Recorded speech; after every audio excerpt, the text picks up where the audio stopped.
Saudara Menteri Sosial Agus Gumiwang Kartasasmita mengungkapkan peringatan Hari Kesetiawanan Sosial tidak harus diperingati pada tanggal 20 Desember. Menurut Agus, HKSN ini seharusnya diperingati setiap hari karena nilai-nilai kesetiawanan harusnya ditanamkan di dalam hati di setiap kehidupan sehari-hari.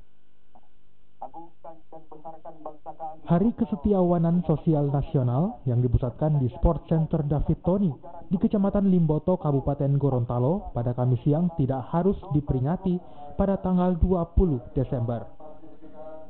Namun Hari Kesetiawanan ini terus diperingati setiap hari oleh masyarakat Indonesia.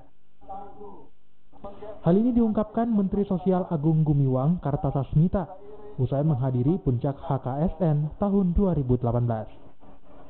Menurut Agus, nilai-nilai kesetiawanan seharusnya ditanamkan dalam hati di setiap kehidupan sehari-hari.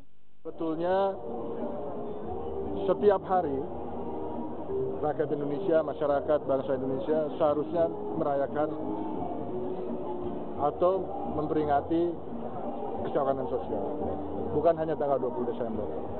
Karena nilai-nilai kesetiawanan sosial itu seharusnya ada di hati, di pikiran setiap insan bangsa ini ya dalam kehidupan sehari-hari. Agus berharap para peserta tidak hanya mengingat keberhasilan peringatan HKSN, namun lebih memperkuat nilai-nilai kesetiawanan di daerahnya masing-masing. Mamat Kaida, Kompas TV, Kabupaten Gorontalo.